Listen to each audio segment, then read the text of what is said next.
Je m'appelle Rocha Senata, je suis d'origine cambodgienne.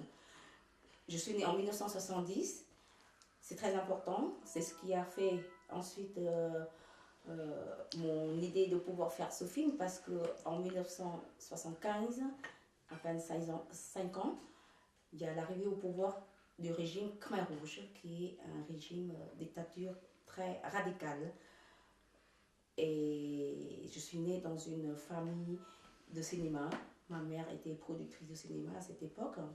Et pendant toute cette période de Khmer Rouge, tout le pays du Cambodge, on était devenu un camp de travaux forcés.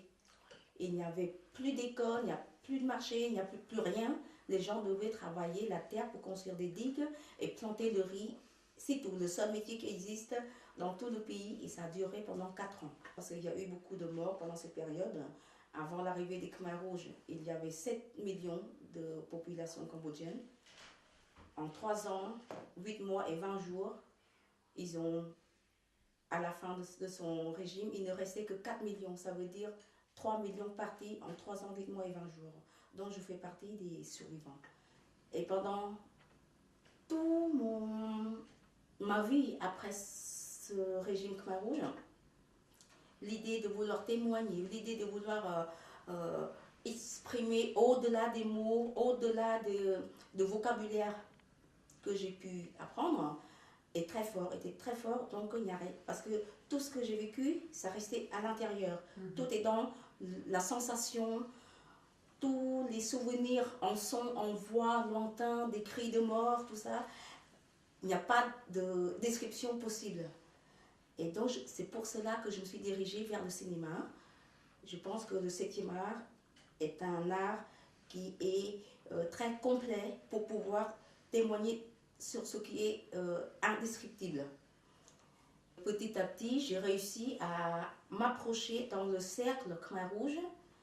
Et un jour, le président des Khmer Rouge, je suis allée le rencontrer et il a accepté que je le filme chez lui. Petit à petit, au fur et à mesure de l'entretien, il y a mes souvenirs d'enfance qui est revenu parce qu'il passait son temps à dire qu'il a fait que des choses pour le bien du pays. Il n'était pas au courant de ce qui s'était passé par rapport au massacre, aux morts, par rapport à la famine, par rapport à toute la misère.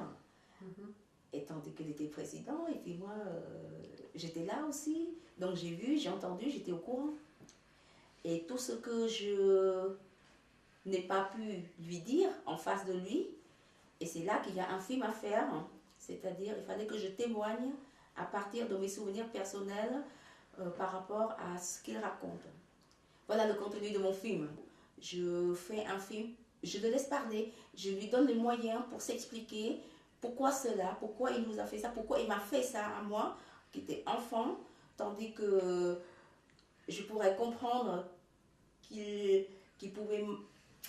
Encore, je pourrais comprendre comme dans toutes les guerres, on pouvait tuer l'ennemi. Mais aux enfants, ça je ne comprends pas. Et surtout fermer les écoles, comment on peut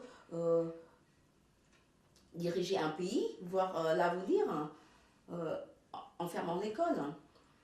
Voilà, faire ce film, encore une autre raison, c'est que j'ai une fille qui a le même âge que j'avais à l'époque sous les Khmer Rouges. Et quand je la regarde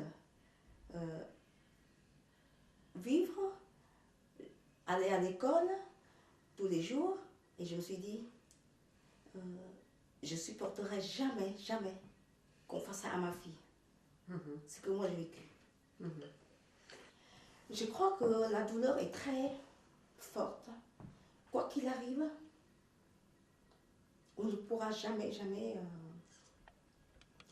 effacer cette douleur. On me pose beaucoup de questions, comme quoi, est-ce qu'après avoir fait ce film, ça pourrait soulager? Je dis non. Un film, c'est juste un témoignage. Ce qu'on a vécu, c'est fini. Je veux dire, on a tout perdu.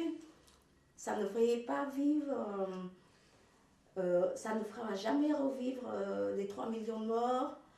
Je fais ce film, pas seulement pour mon pays. Si vous regardez bien mon film, c'est un film sur la question de la nature humaine.